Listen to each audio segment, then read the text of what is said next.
ഡയബറ്റീസുമായിട്ട് relate ചെയ്തിട്ടുള്ളത് urine examination ആണ്. Urine examination, ഗ്ലൂക്കോസിന്റെ urine test 2 മണിക്കൂറിന് ശേഷം, ഒരു പ്രഭാത ഭക്ഷണത്തിന് ശേഷം 2 മണിക്കൂറിന് ശേഷം, പ്രഭാത ഭക്ഷണം കഴിച്ചിട്ട് 2 മണിക്കൂറിന് ശേഷം യൂറിൻ ടെസ്റ്റ്, നമ്മുടെ യൂറിൻ ടെസ്റ്റ് ചെയ്യും. ഡയബറ്റീസ് ഉണ്ടോ ഡയബറ്റീസ് ഇല്ലയോ എന്ന് കണ്ടുപിടിക്കാൻ വേണ്ടിയിട്ട്. യൂറിൻ കണ്ടന്റ് ഗ്ലൂക്കോസ് ഉണ്ടെങ്കിൽ അത് ഡയബറ്റീസ് ആണ്. യൂറിൻ കണ്ടന്റ് ഗ്ലൂക്കോസ് ഉണ്ടെങ്കിൽ അത് ഡയബറ്റീസ് ആണ്. പിന്നെ standard oral glucose tolerance test നേരത്തെ പറഞ്ഞതായിരുന്നു. Unless proved by a standard glucose tolerance test. Standard glucose tolerance test ഈ ഗ്ലൈക്കോസൂരിയ, ഗ്ലൂക്കോസിന് യൂറിൻ കണ്ടീഷൻ ഇല്ലെങ്കിൽ അത് ചിലപ്പം impaired glucose tolerance IGT condition ഉണ്ടാവാനുള്ള ചാൻസസ് ആയിരിക്കും. സ്റ്റാൻഡേർഡ് ഓറൽ ഗ്ലൂക്കോസ് ടോളറൻസ് ടെസ്റ്റിൽ IGT ഉണ്ടോ ഇല്ലയോ എന്ന് കണ്ടുപിടിക്കാനുള്ള ടെസ്റ്റാണ് standard oral glucose tolerance test. ആ കേസസിൽ ചിലപ്പോൾ IGT ആയിരിക്കും. ഗ്ലൂക്കോസ് ഡയബറ്റീസ് മെലിറ്റസിന്റെ എന്ന കണ്ടീഷനിലേക്ക് പോയി കാണത്തില്ല, അതിന്റെ നടുക്ക് നിൽക്കുന്ന കണ്ടീഷൻ ആയിരിക്കും. അതാണ് IGT, ഇമ്പേർഡ് ഗ്ലൂക്കോസ് ടോളറൻസ്. അത് ഈ ടെസ്റ്റ് മൂലം കണ്ടുപിടിക്കാൻ സാധിക്കും. സാധാ പറഞ്ഞ പോലെ സിവിയർ കേസ് കീറ്റോസിസ് ഉണ്ടാകുന്ന കണ്ടീഷനിലാണ് ഈ ഗ്ലൂക്കോസ് ഒക്കെ ഉണ്ടാവാൻ ചാൻസ് കൂടുതൽ. യൂറിന് ഗ്ലൂക്കോസ്, ഗ്ലൈക്കോസൂറിയ എന്നാ പറയുന്നത്. ഗ്ലൂക്കോസ് യൂറിന് ഉണ്ടെങ്കിൽ ഗ്ലൈക്കോസൂറിയ എന്നാ പറയുന്നത്. ഗ്ലൈക്കോസൂറിയ എന്ന കണ്ടീഷൻ മോസ്റ്റ് സിവിയർ കേസിലേ ഉണ്ടാവാൻ ചാൻസ് ഉള്ളൂ. അത് മൈൽഡ് ഫോംസ് ഓഫ് ഡിസീസ്, എന്ന് വെച്ചാൽ ചെറിയ ഫോം. ഈ ടൈപ്പ് 2 ഡയബറ്റീസ് തുടങ്ങിയ ആൾക്കാർക്ക് ഈ ഗ്ലൂക്കോസ് ഒക്കെ യൂറിനിൽ കാണുന്നത് പാടാണ്, ചിലപ്പോൾ കാണത്തില്ല. അതൊക്കെ മിസ്സാവാനുള്ള ചാൻസസ് കൂടുതലാണ്. ഈ ടെസ്റ്റിന്റെ അത് ലാക്ക് ഓഫ് സെൻസിറ്റിവിറ്റി ആണ്. അതെന്ന് വെച്ചാൽ ഫാസ്റ്റ് നെഗറ്റീവ് ആ കേസ് പോസിറ്റീവ് ആണ്, ഗ്ലൂക്കോസ് ഉണ്ട് പക്ഷേ യൂറിനി ഗ്ലൂക്കോസ് കാണത്തില്ല. ടൈപ്പ് 2 ഡയബറ്റീസ് ആണ്, യൂറിനി ഗ്ലൂക്കോസ് കാണത്തില്ല ചില കേസസിൽ. അതുകൊണ്ട് അത് കണ്ടുപിടിക്കാനും പറ്റത്തില്ല. ആ വ്യക്തികൾക്ക് ഡയബറ്റീസ് ഇല്ലെന്ന് പറഞ്ഞ് നമ്മൾ പറഞ്ഞു വിടും. അങ്ങനെ ഒരു കുഴപ്പമുണ്ട് ഇതിൽ. ഗ്ലൂക്കോസ് ഉള്ള പേഷ്യൻസിന് കറക്റ്റ് യൂറിൻ എക്സാമിനേഷൻ ഗ്ലൈക്കോസൂരിയ കണ്ടുപിടിക്കാൻ പറ്റും, അതുകൊണ്ട് വിഷയമില്ല. പക്ഷെ ഗ്ലൂക്കോസ് ഇല്ല, യൂറിൻ ഇല്ലാത്ത കേസിന് ചിലപ്പോൾ ഡയബറ്റീസ് ഉണ്ടായിരിക്കും, ടൈപ്പ് 2 ഡയബറ്റീസ് ഉണ്ടായിരിക്കും. അത് തുടക്ക സ്റ്റേജിലായിരിക്കും, അതുകൊണ്ട് കണ്ടുപിടിക്കാൻ പാടാണ്. അതുകൊണ്ട് ഫാൾസ് നെഗറ്റീവിലേക്ക് അത് നയിക്കുന്നു. നെഗറ്റീവ് ആണെന്ന് പറഞ്ഞു വിടും, പക്ഷെ അത് പോസിറ്റീവ് ആയിരിക്കും ആ കേസ്. ലാക്ക് ഓഫ് സെൻസിറ്റീവ്, അതാണ് ലാക്ക് ഓഫ് സെൻസിറ്റീവ്. TBയിലും ഇതുപോലെ റിലേറ്റഡ് ആയിട്ടുള്ള ഫാൾസ് നെഗറ്റീവ് ഫാൾസ് പോസിറ്റീവ് ആയിട്ടുള്ള ഒരു ഡയഗ്നോസിസ് ഇതയിൽ ഇങ്ങനെ ഉണ്ടാവാറുണ്ട്. ഡയഗ്നോസ്റ്റിക് ടെസ്റ്റിൽ ഇങ്ങനെ ഉണ്ടാവാറുണ്ട്. അതുപോലെ യൂറിൻ ടെസ്റ്റിന് ഇതുപോലെ ഫാൾസ് നെഗറ്റീവ് ആയിട്ടും വരും. ചിലപ്പം ഒരു നോർമൽ ആയിട്ടുള്ള ഡയബറ്റിക് അല്ലാത്ത ഒരു പേഷ്യന്റിന് ഗ്ലൂക്കോസ് ചിലപ്പോൾ യൂറിനിൽ കാണും. അങ്ങനെ ഡയബറ്റീസ് ഉണ്ടെന്ന് പറഞ്ഞ് നമ്മൾ പറഞ്ഞു വിടും, ഡയബറ്റീസിന്റെ ട്രീറ്റ്മെന്റ് പറഞ്ഞു വിടും. അവർക്ക് അതിന്റെ ആവശ്യമില്ല, അവർ പെർഫെക്റ്റ്ലി നോർമൽ ആണ്, ഒരു കുഴപ്പമില്ല അവർക്ക്. ചിലവർക്ക് ഡയബറ്റീസ് ഉണ്ട് പക്ഷെ ഗ്ലൂക്കോസിൽ യൂറിന് നമുക്ക് ഗ്ലൂക്കോസ് കാണാൻ പറ്റത്തില്ല, അതുകൊണ്ട് ഡയബറ്റീസ് ഇല്ലെന്ന് പറഞ്ഞ് പറഞ്ഞു വിടും. അങ്ങനത്തെ കേസസിൽ ഫൈൻഡ് ഔട്ട് ചെയ്യാൻ യൂറിൻ എക്സാമിനേഷൻ വെച്ച് ബുദ്ധിമുട്ടാണ്. അതുകൊണ്ടാണ് യൂറിൻ ടെസ്റ്റിംഗ് ഒരു അപ്രോപ്രിയേറ്റ് ടൂൾ എന്ന് പറയാൻ പറ്റാത്തത്. ഡയബറ്റീസ് ഉള്ള പേഷ്യൻസിന് കറക്റ്റ് യൂറിൻ ടെസ്റ്റ് നമുക്ക് കണ്ടുപിടിക്കാൻ പറ്റത്തില്ല. ഗ്ലൂക്കോസ് യൂറിനുള്ളതൊക്കെ യൂറിൻ ടെസ്റ്റ് പ്രോപ്പർ ആയിട്ട് എഫക്റ്റീവ് ആകത്തുള്ളൂ. അല്ലാത്ത കേസസിൽ ഗ്ലൂക്കോസ് യൂറിൻ ഇല്ലാത്ത കേസസിൽ വരുമ്പോൾ അവർക്ക് ചിലപ്പോൾ ഡയബറ്റീസ് ഉണ്ടായിരിക്കും, അതുകൊണ്ട് കണ്ടുപിടിക്കാൻ പറ്റത്തില്ല. ഒരു കാര്യമില്ലെന്ന് നമ്മൾ പറഞ്ഞു വിടും. ചിലവർക്ക് നോർമൽ ആയിട്ടുള്ള ആൾക്കാർക്ക് ഈ സംഭവം ഉണ്ടാവും, ഗ്ലൂക്കോസും യൂറിൻ ഉണ്ടാവും. ചിലപ്പോൾ ഹൈ ഗ്ലൂക്കോസ് ഇൻടേക്ക് ചെയ്യുമ്പോൾ എക്സസ് ആയിട്ടുള്ള ഗ്ലൂക്കോസ് റിമൂവ് ആവുന്നതിന്റെ ഒരു മെറ്റബോളിസത്തിന്റെ ഒരു പ്രക്രിയയാണ് നടക്കുന്നത്. പക്ഷെ നമുക്ക് ഡയബറ്റീസ് ഉണ്ടെന്ന് പറഞ്ഞ് പറഞ്ഞു വിടും. അങ്ങനെയുള്ള കേസസിലും യൂറിൻ എക്സാമിനേഷൻ പ്രോപ്പർ ആവത്തില്ല. അങ്ങനെ യൂറിൻ ടെസ്റ്റ് ഒരു അപ്രോപ്രിയേറ്റ് ടൂൾ എന്ന് നമുക്ക് പറയാൻ പറ്റൂല. നമ്മൾ നെക്സ്റ്റ് നോക്കാൻ പോകുന്നത് ബ്ലഡ് ഷുഗർ ടെസ്റ്റിംഗ് ആണ്. നമുക്ക് ഈ യൂറിൻ ടെസ്റ്റ് പ്രോപ്പർ അല്ലെന്ന് പറയാനുള്ള കാരണം lack of sensitivity, false negative. ചില കേസസിൽ ഗ്ലൂക്കോസ് യൂറിൻ കാണത്തില്ല, അവർക്ക് ടൈപ്പ് 2 ഡയബറ്റീസ് കാണും പക്ഷെ കണ്ടുപിടിക്കാൻ പറ്റത്തില്ല. അങ്ങനെ ആ കേസസിൽ മിസ്സാവാനുള്ള ചാൻസസ് കൂടുതലാണ്. പിന്നെ ഒരു പെർഫെക്റ്റ്ലി നോർമൽ ഡയബറ്റീസ് ഇല്ലാത്ത ഒരു പേഷ്യന്റിന് ചിലപ്പോൾ ഗ്ലൂക്കോസ് കാണും, അവിടെ യൂറിൻ ഗ്ലൂക്കോസ് കാണും. അവർക്ക് ഡയബറ്റീസ് ഉണ്ടെന്ന് പറഞ്ഞ് പറഞ്ഞു വിടാനുള്ള ചാൻസസ് കൂടുതലാണ്, അതിന് ട്രീറ്റ്മെന്റ് എടുക്കാനുള്ള ചാൻസ് കൂടുതലാണ്. അതുകൊണ്ട് യൂറിൻ ടെസ്റ്റിന് ഒരു അപ്രോപ്രിയേറ്റ് ടൂൾ എന്ന് നമുക്ക് പറയാൻ പറ്റത്തില്ല. പെർഫെക്റ്റ്ലി ആൾക്കാർക്ക് ഇത് പോസിറ്റീവ് ആയിരിക്കും, പെർഫെക്റ്റ്ലി എന്ന് വെച്ചാൽ ഡയബറ്റീസ് ഇല്ലാത്ത പേഷ്യൻസിന് പോസിറ്റീവ് ആയിരിക്കും. അങ്ങനെ യൂറിൻ ടെസ്റ്റ് നമുക്ക് അപ്രോപ്രിയേറ്റ് ടൂൾ എന്ന് പറയാൻ പറ്റൂല. അതിന് പകരം പ്രപ്പോസ് ചെയ്യുന്ന ഒരു ടൂളാണ് blood sugar testing. Blood sugar testing ആണ് അപ്രോപ്രിയേറ്റ് ടൂൾ ഡയബറ്റീസ് കണ്ടുപിടിക്കാൻ. Because of the inadequacies of urine examination, standard order glucose tolerance test remain for the cornerstone of diagnosis of diabetes. Diabetes related case അതെന്ന് വെച്ചാൽ impaired glucose tolerance കണ്ടുപിടിക്കുന്ന കേസസിൽ standard oral glucose tolerance test helpful ആണ്. ആ test നടത്തുമ്പോൾ നമുക്ക് diabetic ആണോ diabetic ആവാനുള്ള ഒരു നടുക്ക് ആ ബോർഡർ ലൈനിലാണോ നിൽക്കുന്നത് അല്ല നോർമൽ ആണോ എന്ന് കണ്ടുപിടിക്കാൻ പറ്റും first oral glucose tolerance test വെച്ചിട്ട്. അതൊരു കോർണർസ്റ്റോൺ ആണ്. The cornerstone for diagnosis of diabetes. Diabetes കണ്ടുപിടിക്കാനുള്ള കോർണർസ്റ്റോൺ ടെസ്റ്റ് ഏതാണെന്ന് വെച്ചാൽ standard oral glucose tolerance test ആണ്. ചിലപ്പോൾ നിങ്ങൾക്ക് വൺ വേർഡ് ചോദിക്കാം. Fasting blood sugar, random blood sugar, postprandial blood sugar. Postprandial blood sugar എന്ന് പറയുമ്പോൾ നമുക്ക് ഭക്ഷണത്തിന് ശേഷമുള്ള ബ്ലഡ് ഷുഗർ ആണ് ടെസ്റ്റ് ചെയ്യുന്നത്. എന്ന് വെച്ചാൽ 2 മണിക്കൂറൊക്കെ കഴിഞ്ഞ് ഭക്ഷണം കഴിച്ച് 2 മണിക്കൂറൊക്കെ കഴിഞ്ഞ് ടെസ്റ്റ് ചെയ്യുന്നതാണ് postprandial blood sugar, PPBS. Fasting blood sugar ആണ് FBS. അതാണ് നമ്മൾ അന്ന് വെച്ചാൽ രാവിലെ ഒന്നും ഭക്ഷണം കഴിക്കാതെ പോയി ടെസ്റ്റ് ചെയ്യുന്ന സംഭവമാണ്. രാവിലെ ഏർലി മോർണിംഗിനെ പോയി ടെസ്റ്റ് ചെയ്യുന്ന സംഭവമാണ് fasting blood sugar. Random blood sugar എന്ന് പറയുന്നത് റാൻഡം ആയിട്ട് ഇപ്പൊ ഇരിക്കുന്ന ഒരവസ്ഥ, നമ്മളിപ്പോ ഭക്ഷണം കഴിച്ചിട്ടായിരിക്കും, ചിലപ്പോൾ ഭക്ഷണം കഴിക്കാതെ ഇരിക്കുമായിരിക്കും. ആ അവസ്ഥയിൽ നമ്മൾ ഏതെങ്കിലും ഒരു സമയത്ത് പോയി ടെസ്റ്റ് ചെയ്യുന്നതാണ് random blood sugar. Random blood ഷുഗറും നമുക്ക് കറക്റ്റ് ടെസ്റ്റ് ചെയ്യാൻ പറ്റത്തില്ല. ഫാസ്റ്റിങ്ങിന്റെയും പോസ്റ്റ് പ്രാൻഡിയറിന്റെയും ആ ഒരു ഡിഫറൻസ് കണ്ടുപിടിച്ചാൽ കറക്റ്റ് ഷുഗർ ലെവൽ എത്രയാണെന്ന് നമുക്ക് കണ്ടുപിടിക്കാൻ പറ്റും. അതുകൊണ്ടാണ് random blood sample correct unsatisfactory. Epidemiologic use നമുക്ക് ഷുഗർ ഉണ്ടോ ഇല്ലയോ എന്ന് കറക്റ്റ് ഈ റാൻഡം ബ്ലഡ് സാമ്പിൾ എടുത്ത് കണ്ടുപിടിക്കാൻ പറ്റത്തില്ല. അതുകൊണ്ട് നമ്മളൊന്ന് ഈ ഫാസ്റ്റിംഗ് ബ്ലഡ് സാമ്പിൾ എടുക്കണം, അല്ലെങ്കിൽ പോസ്റ്റ് പ്രാൻഡിയർ ബ്ലഡ് സാമ്പിൾ. അതെന്ന് വെച്ചാൽ നമ്മൾ ഭക്ഷണം കഴിച്ചിട്ട് ശേഷമുള്ള വാല്യൂ എടുക്കണം. അങ്ങനെ എടുക്കേണ്ടത്. അതും 2 മണിക്കൂറിന് ശേഷമേ നമ്മൾ എടുക്കാവൂ. അങ്ങനെ അത് മാസ് സ്ക്രീനിങ് പ്രോഗ്രാംസ് ചെയ്യുന്നുണ്ട്. ഈ ഡയബറ്റീസ് റിലേറ്റഡ് പ്രോഗ്രാം ഇങ്ങനെ ഷുഗർ ഉണ്ടോ ഇല്ലയോ എന്ന് ചെക്ക് ചെയ്യാൻ വേണ്ടിയിട്ട് എല്ലാവരും ഇങ്ങനെ ചെക്ക് ചെയ്യുന്നുണ്ട്. ഷുഗർ ഉണ്ടോ ഇല്ലയോ എന്ന് നമുക്ക് കറക്റ്റ് അറിയാൻ വേണ്ടിയിട്ട് ബ്ലഡ് ഷുഗർ ടെസ്റ്റിംഗ് ചെയ്യാറുണ്ട്. Fasting blood sugar FBS, postprandial blood sugar PPBS, random blood sugar എന്ന് പറയുന്നത് റാൻഡം ആയിട്ട് നമുക്ക് എടുക്കുന്നത്. ഏതെങ്കിലും സമയത്ത് എടുത്താൽ മതി. റാൻഡം ആകുമ്പോൾ ഫാസ്റ്റിംഗ് ആകുമ്പോൾ ഫാസ്റ്റിംഗ് സമയത്ത് തന്നെ, അതെന്ന് വെച്ചാൽ ഏർലി മോർണിംഗ് തന്നെ എടുത്തിരിക്കണം. പോസ്റ്റ് പ്രാൻഡിയർ ആകുമ്പോൾ ഭക്ഷണം കഴിച്ച് തന്നെ എടുത്തിരിക്കണം, ഇല്ലെങ്കിൽ അത് റാൻഡം ആയിട്ട് പോകും. എന്ന് വെച്ചാൽ ഭക്ഷണം കഴിച്ച് കുറെ മണിക്കൂർ കഴിഞ്ഞാൽ റാൻഡം ബ്ലഡ് ഷുഗർ സാമ്പിൾ ആയിട്ട് കൺസിഡർ ചെയ്യാൻ പറ്റത്തുള്ളൂ. അതുകൊണ്ട് എപ്പിഡമോളജിക്കൽ പർപ്പസിന്, ഡിസീസ് കണ്ടുപിടിക്കാനുള്ള പർപ്പസിന് നമ്മൾ 75 ഗ്രാം ഓറൽ ഗ്ലൂക്കോസ് ഇൻടേക്ക് ചെയ്തിട്ട് 2 മണിക്കൂർ കഴിഞ്ഞിട്ട് നമ്മൾ അതിന്റെ വാല്യൂ നോക്കുക. അത് നോക്കിയാൽ മതി. ഒന്നി അത് മാത്രം മതി, അല്ലെങ്കിൽ ഫാസ്റ്റിംഗ് വാല്യൂ ആയിട്ട് കമ്പയർ ചെയ്ത് നോക്കുക. എന്നാൽ ഇയാൾക്ക് ഡയബറ്റീസ് ഉണ്ടോ ഇല്ലയോ എന്ന് കറക്റ്റ് കണ്ടുപിടിക്കാൻ പറ്റും. എപ്പിഡമോളജിക്കൽ പർപ്പസിന് 75 gram oral glucose intake first, എന്നിട്ട് 2 മണിക്കൂർ കഴിഞ്ഞിട്ട് ഇത് നോക്കുക. 2 മണിക്കൂർ കൊണ്ട് ഈ സംഭവം നമ്മുടെ ബ്ലഡിൽ എത്തിക്കാണും. ബ്ലഡ് എത്തി അതിന്റെ മെറ്റബോളിസം എല്ലാം ഏകദേശം കഴിഞ്ഞാണ്. എന്നാൽ നമുക്കത് ടെസ്റ്റ് ചെയ്ത് നോക്കാം. ബ്ലഡ് എടുത്ത് നോക്കി ടെസ്റ്റ് ചെയ്ത് നോക്കാം. ഇൻടേക്ക് എങ്ങനെ ഉണ്ടായെന്ന് നമുക്ക് വാല്യൂ വിലയിരുത്താൻ നമുക്ക് പറ്റും. പിന്നെ അത് ഫാസ്റ്റിംഗ് വാല്യൂ, രാവിലത്തെ വാല്യൂം ഇതുമായിട്ട് കമ്പയർ ചെയ്ത് നോക്കാം. ചിലവർക്ക് രാവിലത്തെ വാല്യൂ കൂടുതലായിരിക്കും. രാവിലത്തെ വാല്യൂ കൂടിയ കേസിലാണ് ടൈപ്പ് 2 ഡയബറ്റീസ് ഉണ്ടാകാനുള്ള ചാൻസ് കൂടുതൽ. പിന്നെ ഇപ്പൊ ഇൻടേക്ക് ചെയ്യുമ്പോൾ പിന്നെയും കൂടുതലായിരിക്കും ആ കേസസിൽ.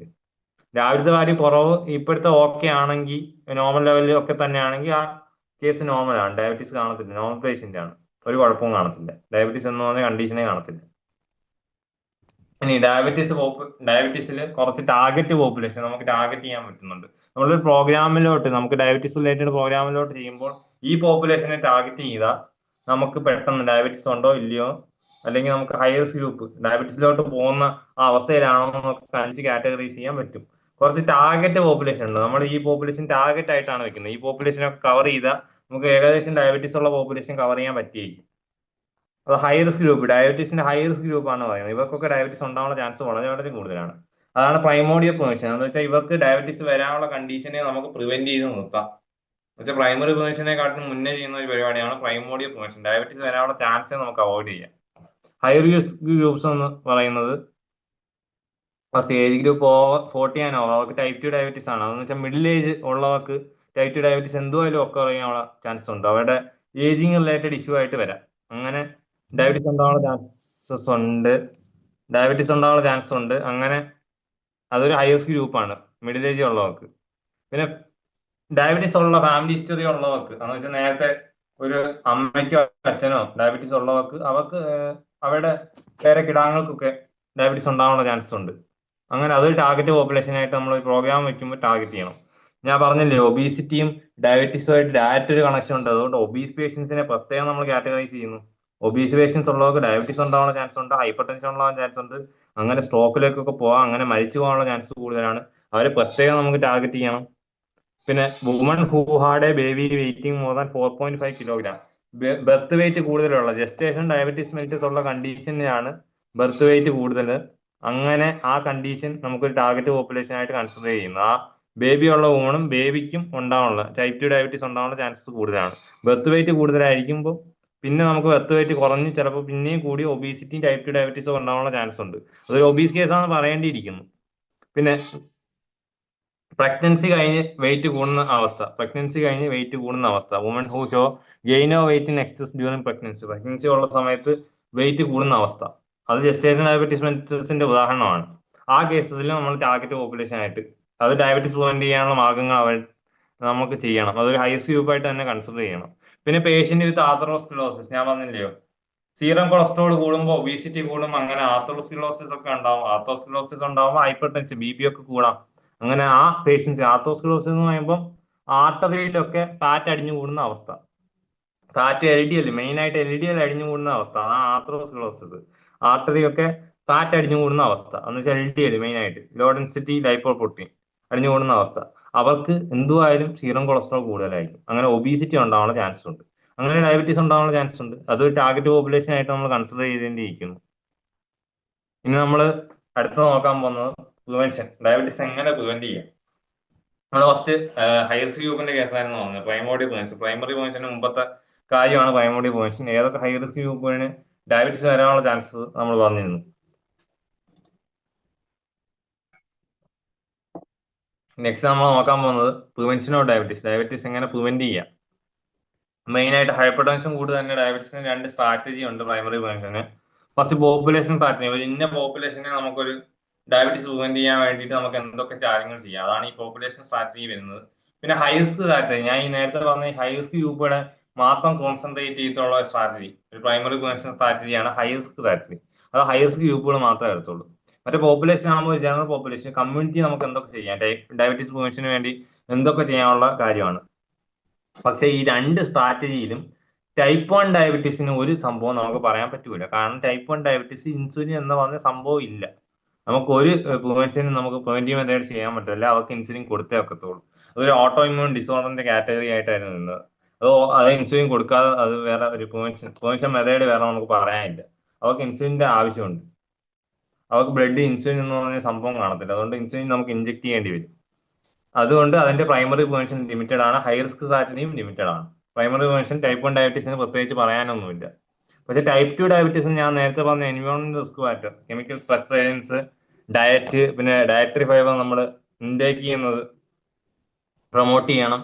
പക്ഷേ high cholesterol related unsaturated fat അല്ല സാച്ചുറേറ്റഡ് ഫാറ്റ് റിലേറ്റഡ് ഇൻടേക്ക്, അങ്ങനെ ഇൻടേക്ക് ചെയ്യുന്ന മീനും മുട്ടയൊക്കെ ഇൻടേക്ക് ചെയ്യുന്ന ആൾക്കാരൊക്കെ ഉണ്ട്. അവർക്കൊക്കെ അതൊക്കെ കുറയ്ക്കണം. എന്നിട്ട് ഫൈബർ റിലേറ്റഡ് ചപ്പാത്തി ഇതുപോലത്തെ ആഹാരങ്ങൾ കഴിക്കാനായിട്ട് മെയിനായിട്ട് ശ്രദ്ധിക്കുക.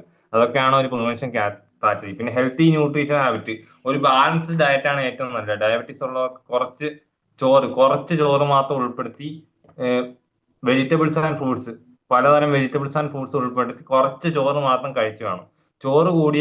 ചോറിന്റെ എമൗണ്ട് കൂടിയ അതിനനുസരിച്ച് ഷുഗർ കൂടാനുള്ള ചാൻസ് ഉണ്ട്.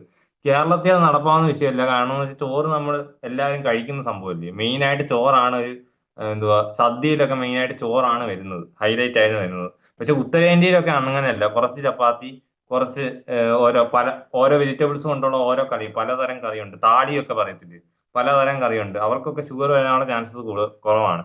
പക്ഷെ നമുക്ക് ഷുഗർ വരാനുള്ള മെയിൻ ചാൻസ് ഈ ചോറ് എന്ന് പറഞ്ഞാൽ മെയിൻ സംഭവം ഉള്ളതുകൊണ്ടാണ്.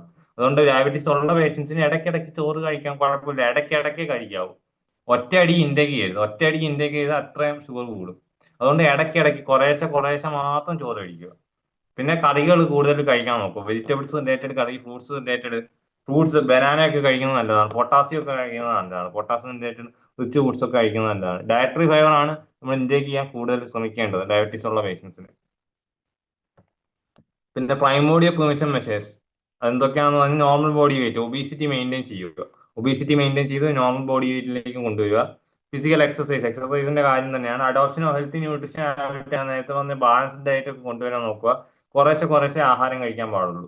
അഡിക്കേറ്റ് പ്രോട്ടീൻ ഇൻടേക്ക് ആയിരിക്കും, പക്ഷെ പ്രോട്ടീൻ സാറ്റിസ്ഫൈ ചെയ്യണം. പക്ഷെ ഒട്ടും കഴിക്കാതിരിക്കാൻ പാടില്ല, പ്രോട്ടീൻ സാറ്റിസ്ഫൈ ചെയ്യുന്നു കുറച്ച് മാത്രം. പിന്നെ high intake of dietary fibre promote ചെയ്ത് അതിനനുസരിച്ച് ഇൻസുലിന്റെ റിസപ്റ്റേഴ്സ് വർക്കാവും, അതിനനുസരിച്ച് ടൈപ്പ് 2 ഡയബറ്റീസിന്റെ റിസ്ക്കും കുറയാനുള്ള ചാൻസ് ഉണ്ട്. പിന്നെ സ്വീറ്റ് ഫുഡ്സ് അറിയാമല്ലോ, സ്വീറ്റ് ഫുഡ്സ് ഡയറ്റുമായിട്ട് ഷുഗറുമായിട്ട് ലിങ്ക് ചെയ്തിരിക്കുക. ഗ്ലൂക്കോസ് ലെവൽ സുഖമായിട്ട് കൂടാൻ സ്വീറ്റ് ഫുഡ്സ് മതി, ലഡു, ജിലേബി അതൊക്കെ മതി ഷുഗർ ലെവൽ സുഖമായിട്ട് കൂടാം. അതുകൊണ്ട് അതൊക്കെ അവോയ്ഡ് ചെയ്യുന്നത് കുറച്ചും കൂടെ നല്ലതായിരിക്കും. സ്വീറ്റ് ആൻഡ് സോറുള്ള ഫുഡ്സ് അവോയ്ഡ് ചെയ്യുന്നത് നല്ലതായിരിക്കും ഡയബറ്റീസ് ഉള്ള പേഷ്യൻസിന്. ലഡു ഒക്കെ കഴിക്കാതിരിക്കുന്നത് നല്ലതാണ്. പിന്നെ പ്രോട്ടീൻ ഡെഫിഷ്യൻസിയുടെ എലിമിനേഷൻ, ഫുഡ് ടോക്സിൻ ഒക്കെ ഡയറ്റ് ബീറ്റാ സെല്ലിനെ ഡിസ്ട്രോയ് ചെയ്യാനുള്ള ചാൻസ് ഉണ്ട്. അതൊക്കെ പ്രോട്ടീൻ ഡെഫിഷ്യൻസിയുടെ എലിമിനേഷൻ, പ്രോട്ടീൻ റിച്ച് ഫുഡ്സ് കഴിക്കുന്ന അവർക്ക് മാൽന്യൂട്രീഷൻ റിലേറ്റഡ് കേസസിൽ പ്രോട്ടീൻ റിച്ച് ഫുഡ്സ് കഴിക്കണം. ഇവർക്ക് ടൈപ്പ് 2 ഡയബറ്റീസ് ഉള്ളവർക്ക് അവർക്ക് എന്തുവായാലും LDL ലെവൽ എന്തുവായാലും കൂടുതലായിരിക്കും ഒബീസിറ്റി ഉള്ള കേസസിൽ. പക്ഷേ ഈ മാൽന്യൂട്രീഷൻ ഡെഫിഷ്യൻസി വരുമ്പോൾ പ്രോട്ടീൻ റിച്ച് ഫുഡ്സ് അവർക്ക് കഴിക്കാൻ പറയണം. പ്രോട്ടീൻ റിച്ച് ഫുഡ്സ് കഴിച്ചാലേ ആ ഡയബറ്റീസ് നമുക്ക് അവോയ്ഡ് ചെയ്യാൻ പറ്റത്തുള്ളൂ. അതൊരു പ്രൈമറി പ്രിവെൻഷന്റെ ഒരു സ്ട്രാറ്റജി ആയിട്ട് നമ്മൾ കൺസിഡർ ചെയ്യുന്നു. നെക്സ്റ്റ് നമ്മൾ നോക്കാൻ പോകുന്ന ഹൈ റിസ്ക് ക്രൈറ്റീരിയ. ടൈപ്പ് 1 ഡയബറ്റീസിനും ഹൈ റിസ്ക് ക്രൈറ്റീരിയ എന്ന് പറഞ്ഞ സംഭവമില്ല, അത് ലിമിറ്റഡ് ആണ്. കാരണം ഇൻസുലിൻ ഡെഫിഷ്യൻസി കൂടെയാണ് ഉണ്ടാവുന്നത്. ഇൻസുലിൻ എന്ന് പറഞ്ഞ സംഭവം കാണത്തില്ല. പക്ഷെ NADDM നമുക്ക് ഹൈ റിസ്ക് ക്രൈറ്റീരിയ ഇംപ്ലിമെന്റ് ചെയ്യാൻ പറ്റും. അത് സെഡൻഡറി ലൈഫ് സ്റ്റൈൽ മൂലമാണ് ഉണ്ടാവുന്നത്. എന്നുവെച്ചാൽ ഓഫീസിൽ ജോലി ചെയ്യുന്നവർ അവർ സെഡൻഡറി ലൈഫ് സ്റ്റൈൽ ഉള്ളവരാണ്, അവർക്ക് ഉണ്ടാവാനുള്ള ചാൻസസ് കൂടുതലാണ്. പിന്നെ ഓവർ ന്യൂട്രീഷൻ എന്ന് വെച്ചാൽ ന്യൂട്രിയന്റ് റിച്ച് ഫുഡ്സ് ഓവറായിട്ട് കഴിച്ചാലും മിതമായിട്ട് കഴിക്കാവും. നമുക്ക് ബാലൻസ്ഡ് ഡയറ്റ് എന്ന് പറയുന്ന ഒരു പരിധിക്കപ്പുറം നമ്മൾ ന്യൂട്രീഷൻ റിലേറ്റഡ് ഫുഡ്സ് ന്യൂട്രിയന്റ് കഴിച്ചാൽ അത് നമുക്ക് ഹാനികരമാണ്. അത് ബീറ്റാ സെല്ലിനെ ഡിസ്ട്രോയ് ചെയ്യാനൊക്കെ കാരണമാവും. അങ്ങനെ ഒബീസിറ്റിയും ഉണ്ടാവും, ഡയബറ്റീസും ഉണ്ടാവും. അതൊക്കെ കറക്റ്റ് ചെയ്യുക, അത് അവോയ്ഡ് ചെയ്യുന്നതാണ് ഏറ്റവും നല്ലത്. ഓവറായിട്ട് ന്യൂട്രിയന്റ് എടുക്കാതിരിക്കുന്നതാണ് നല്ലത്. പിന്നെ നമ്മൾ എക്സസൈസ് ചെയ്യാൻ ശ്രമിക്കുക. പിന്നെ ഓറൽ കൺട്രാസെപ്റ്റീവ് നേരത്തെ ഹൈപ്പർ ടെൻഷന് റിലേറ്റഡ് സംഭവം തന്നെയാണ്. ഓറൽ കൺട്രാസെപ്റ്റീവ് കഴിക്കുമ്പോൾ എന്തുവായാലും ഹൈപ്പർ ടെൻഷൻ കൂടും. ഹൈപ്പർ ടെൻഷൻ കൂടുമ്പോൾ സീറം കൊളസ്ട്രോൾ കൂടുമ്പോൾ എന്തുവായാലും ഡയബറ്റീസിനുള്ള റിസ്ക്കും കൂടുതലാണ്. പിന്നെ സ്മോക്കിംഗ് അവോയ്ഡ് ചെയ്യുന്നത് നല്ലതാണ്. ഡയബറ്റീസ് ഉള്ള പേഷ്യൻസിന് ആൽക്കഹോളും സ്മോക്കിംഗ്, ഏത് NCD ആയാലും ആൽക്കഹോളും സ്മോക്കിംഗ് റെഡ്യൂസ് ചെയ്യുന്നത് നല്ലത് തന്നെയാണ്, റിസ്ക് കുറയ്ക്കും. നെക്സ്റ്റ് നമ്മൾ നോക്കാൻ പോകുന്നത് ഡയബറ്റീസിന്റെ സെക്കൻഡറി പ്രിവെൻഷൻ ആണ്. ഡയബറ്റീസ് ഡിറ്റക്ട് ചെയ്ത അവിടെയുള്ള കാര്യം. സെക്കൻഡറി പ്രിവെൻഷന് പ്രൈമറി പ്രിവെൻഷൻ നോക്കുന്നത് നമുക്ക് എങ്ങനെ ഈ ഡിസീസിനെ നമുക്ക് പ്രിവെന്റ് ചെയ്യാം, പക്ഷേ സെക്കൻഡറി പ്രിവെൻഷന് നമ്മൾ നോക്കുന്നത് ഡിസീസ് വന്നു കഴിഞ്ഞാൽ നമ്മൾ ഏർലി ഡയഗ്നോസിസ് ആൻഡ് ട്രീറ്റ്മെന്റ്. അതാണ് മെയിൻ സെക്കൻഡറി പ്രിവെൻഷന്റെ മെയിൻ എയിം ആയിട്ട് നോക്കുന്നത്, early diagnosis and treatment. Diabetes detect ചെയ്താൽ ട്രീറ്റ് ചെയ്യണം, ഇല്ലെങ്കിൽ അത് കോംപ്ലിക്കേഷനിലേക്ക് പോകാനുള്ള ചാൻസ് ഉണ്ട്. കണ്ണ് ഓക്കുലർ റിലേറ്റഡ് കിഡ്നി റിലേറ്റഡ് ഒക്കെ അസുഖങ്ങൾ വന്ന് അതൊക്കെ മാൽ ഫങ്ഷൻ ചെയ്യാനുള്ള കാര്യങ്ങൾ കൂടുതലാണ് ഡയബറ്റീസ് ഉള്ള പേഷ്യൻസിന്. ഡയബറ്റീസ് ഡിറ്റക്ട് ചെയ്താൽ ഉടൻ തന്നെ ട്രീറ്റ് ചെയ്യണം. സെക്കൻഡറി പ്രിവെൻഷന്റെ എയിംസ് ആണ് ബ്ലഡ് ഗ്ലൂക്കോസ് ലെവൽ, നോർമൽ ലെവലിനുള്ളിൽ തന്നെ ബ്ലഡ് ഗ്ലൂക്കോസ് ലെവൽ മെയിൻറ്റെയിൻ ചെയ്യാൻ നോക്കുക. പിന്നെ ബോഡി വെയിറ്റ് മെയിൻറ്റെയിൻ ചെയ്യുക. ഒബീസിറ്റി ആയിട്ട് ഡയറ്റ് കണക്ഷൻ ഉണ്ട് ഡയബറ്റീസ്, അതുകൊണ്ട് ബോഡി വെയിറ്റ് മെയിൻറ്റെയിൻ ചെയ്യാൻ തന്നെ നോക്കുക. ഐഡിയൽ ബോഡി വെയിറ്റ് 80.5 to 24.9 ആണ് BMI. അത് ചിലപ്പോൾ ചോദിക്കും, വൺ വേർഡ് ആയിട്ട് ചോദിക്കും. 80.5 to 24.9 BMI ആണ് ഐഡിയൽ ബോഡി വെയിറ്റ് വരുന്നത്. ആ കാറ്റഗറി വരുന്ന BMI ആണ്, ബോഡി മാസ് ഇൻഡെക്സ് BMI. പിന്നെ ട്രീറ്റ്മെന്റ്, ഡയബറ്റീസ് ആയിട്ടുള്ള ട്രീറ്റ്മെന്റ് ഡയറ്റ് മാത്രം ആവാം, ഡയറ്റ് നമ്മൾ മെയിൻറ്റെയിൻ ചെയ്തുകൊണ്ടാവാം. ഡയറ്റും പിന്നെ ആന്റി ഡയബറ്റോജനിക് ഡ്രഗ്സ് എന്ന് വെച്ചാൽ ഷുഗർ ലെവൽ പ്രോപ്പർ ആക്കാനുള്ള ഡ്രഗ്സും ഡയറ്റും കൂടെ ആവാം. പിന്നെ ഡയറ്റ് ഇൻസുലിൻ കൊണ്ടാവും. അതെന്ന് വെച്ചാൽ ടൈപ്പ് 1 പേഷ്യൻസിന് ടൈപ്പ് 1 ഡയബറ്റീസ് പേഷ്യൻസിന് ഇൻസുലിൻ ഡെഫിഷ്യൻസി ഉള്ളത് മൂലം ഇൻസുലിൻ അല്ലാതെ നമ്മൾ ഇൻജെക്ട് ചെയ്യണം, ബ്ലഡിൽ കൂടെ അല്ലാതെ നമ്മൾ ഇൻസുലിൻ കൊടുക്കണം. ഇൻസുലിൻ കൊടുത്താൽ മാത്രമേ അത് പ്രോപ്പറായിട്ട് വർക്ക് ചെയ്യത്തുള്ളൂ. ഡയറ്റും ഇൻസുലിനും കൂടെ പ്രോപ്പറായിട്ട് കൊടുക്കണം ടൈപ്പ് 1 ഡയബറ്റീസ് പേഷ്യൻസിന്. ഡയറ്റ് ഇൻസുലിന്റെ ആവശ്യമുണ്ട്, ഇൻസുലിൻ ഡെഫിഷ്യൻസി ആയതുകൊണ്ട് ഇൻസുലിൻ നമ്മൾ കൊടുക്കേണ്ടി വരും ബ്ലഡിൽ കൂടെ. പിന്നെ പ്രോപ്പർ ഈ പേഷ്യൻസിനെ നമ്മൾ എങ്ങനെ മാനേജ് ചെയ്യുന്നു അതിനനുസരിച്ച് കോംപ്ലിക്കേഷൻ ഉള്ള ചാൻസസ് കുറവായിരിക്കും. പിന്നെ ബ്ലഡ് ഷുഗർ എന്തുവായാലും റൊട്ടീനായി ചെക്ക് ചെയ്യണം. ഈ പേഷ്യൻസിന് ബ്ലഡ് ഷുഗർ എന്തുവായാലും ചെക്ക് ചെയ്യണം. നോർമൽ ആണോ, കൂടുന്നുണ്ടോ, കുറയുന്നുണ്ടോ നമ്മൾ നോക്കണം. യൂറിൻ പ്രോട്ടീനും കീറ്റോസിസ് അല്ലെങ്കിൽ പ്രോട്ടീൻ നശിച്ചു പോകുന്ന കണ്ടീഷൻ ആകുമ്പോൾ യൂറിൻ നമുക്ക് പ്രോട്ടീൻ കാണാൻ പറ്റും. പ്രോട്ടീൻ കാണാൻ യൂറിനിൽ കാണും. പിന്നെ കീറ്റോസിസ് ഉണ്ടാകുമ്പോഴാണ് ടൈപ്പ് 2 ഡയബറ്റീസ് ഏറ്റവും കൂടുതൽ കോംപ്ലിക്കേഷൻ ഉണ്ടാകുന്നത്. അതെന്ന് വെച്ചാൽ ആൽഫ സെൽസ് ബീറ്റാ സെൽസ് ഒക്കെ ഡിസ്ട്രോയ് ചെയ്യുകയാണ്. അതുകൊണ്ടാണ് കീറ്റോൺ ബോഡീസ് യൂറിനിൽ കാണുന്നത്. അതൊക്കെ നമുക്ക് ആവശ്യമായിട്ടുള്ള കാര്യങ്ങളാണ്. നമ്മുടെ ബോഡിയിൽ ആവശ്യമായിട്ടുള്ള നല്ല സെൽസ് ആണ് ഡിസ്ട്രോയ് ആയി പോകുന്നത്, അത് ചെക്ക് ചെയ്യണം. കീറ്റോസിസ് ഉണ്ടെങ്കിൽ അതിനനുസരിച്ചുള്ള പ്രിവെൻഷൻ മെത്തേഡ് എടുക്കേണ്ടിയിരിക്കുന്നു. പിന്നെ BP ചെക്ക് ചെയ്യണം. BP കൂടുമ്പോൾ എന്തുവാനും സീറം കൊളസ്ട്രോൾ കൂടുമ്പോൾ ഒബീസിറ്റി ആവാനുള്ള ചാൻസസ് ഉണ്ട്, അങ്ങനെയൊക്കെ ഉണ്ട്. പിന്നെ വിഷ്വൽ അക്യൂറ്റി കണ്ണിനെ ബാധിക്കാനുള്ള ചാൻസ് കൂടുതലാണ്. കണ്ണിനെ ഷുഗർ ബാധിക്കാനുള്ള ചാൻസ് കൂടുതലാണ്. കണ്ണ് അടിച്ചു പോകാനുള്ള ചാൻസസ് കൂടുതലാണ്. അതുകൊണ്ട് കണ്ണ് ചെക്ക് ചെയ്യുന്നത് നല്ലതാണ് ഡയബറ്റീസ് ഉള്ള പേഷ്യൻസിന്. പിന്നെ വെയിറ്റ് ചെക്ക് ചെയ്യുന്നത് നല്ലതാണ്. വെയിറ്റ് എത്രത്തോളം കൂടുന്നോ അത്രത്തോളം റിസ്ക് കൂടുതലാണ്. വെയിറ്റ് എത്രത്തോളം കുറയുന്നോ അത്രത്തോളം റിസ്ക് കുറയണം. പിന്നെ ഡിഫക്റ്റീവ് ബ്ലഡ് സർക്കുലേഷൻ പ്രോപ്പർ ആകത്തില്ല, വിസ്കോസിറ്റി കൂടുതലായിരിക്കും. ഷുഗർ ഉള്ള പേഷ്യൻസിന് ഇപ്പൊ നമ്മൾ തേൻ ഒരു പ്രതലത്തിൽ ഒഴിച്ചു നോക്കിയാൽ അതെങ്ങനെ പോകുന്നു അതുപോലെ ആയിരിക്കും ഷുഗർ കൂടിയ പേഷ്യൻസിന് ബ്ലഡ് പോകുന്നത്. അതിനനുസരിച്ച് സെൻസേഷൻ പോകാനുള്ള ചാൻസസ് ഉണ്ട്. ഫീറ്റ് വരെയുള്ള സെൻസേഷൻ നമുക്ക് കിട്ടൂല, ബ്ലഡ് അവിടം വരെ എത്തത്തില്ല. അതുകൊണ്ട് ഫീറ്റ് ഒക്കെ നമുക്ക് കുത്തി നോക്കിയാൽ ഡയബറ്റീസ് ഉള്ള പേഷ്യൻസിന് കാൽപാദം ഇങ്ങനെ നമ്മൾ പേന വെച്ച് കുത്തി നോക്കിയാൽ കറക്റ്റ് സെൻസേഷൻ നമുക്ക് കിട്ടത്തില്ല, അത് അവർ അറിയത്തില്ല. ഉറുമ്പ് അടിച്ചാൽ പോലും അവർ അറിയത്തില്ല, അതാണ് മെയിൻ കുഴപ്പം. അതുകൊണ്ട് ഫീറ്റ്, ഹെൽത്ത് ഓഫ് ദ സ്കിന്നിന്റെ ഫീറ്റ്, വെരിക്കോസ് വെയിൻ ഒക്കെ ഉണ്ടാവാനുള്ള ചാൻസ് കൂടുതലാണ്. അതുകൊണ്ടാണ് അത് എക്സാമിൻ ചെയ്യുന്നത് നല്ലതാണ്. പെട്ടെന്ന് നമുക്ക് വെരിക്കോസ് വെയിൻ ഉണ്ടോ, ബ്ലഡ് സർക്കുലേഷൻ പ്രോപ്പർ ആണോ എന്ന് അറിയണമെങ്കിൽ നമ്മുടെ ഫീറ്റിലെ സ്കിൻ ഒന്ന് എക്സാമിൻ ചെയ്താൽ മതി. അങ്ങനെയുള്ള പേഷ്യൻസിന് പ്രോപ്പർ കെയർ ആവശ്യമാണ്. സെക്കൻഡറി പ്രിവെൻഷന് മെയിൻ ആയിട്ടുള്ള പ്രോപ്പർ കെയർ, അവർക്ക് ബ്ലഡ് സർക്കുലേഷൻ പ്രോപ്പർ ആകത്തില്ല. അതുകൊണ്ട് ബ്ലഡ് സർക്കുലേഷൻ പ്രോപ്പർ ആവാനും ഇൻസുലിൻ, ഡയബറ്റീസ് എന്ന കണ്ടീഷൻ നോർമലിലേക്ക് കൊണ്ടുവരാനുള്ള പ്രിവെന്റീവ് മെഷേഴ്സ് എടുക്കേണ്ടതാണ്. ഇനി നമ്മൾ നോക്കാൻ പോകുന്നത് ഗ്ലൈക്കോസൈലേറ്റഡ് ഹീമോഗ്ലോബിൻ എസ്റ്റിമേഷൻ.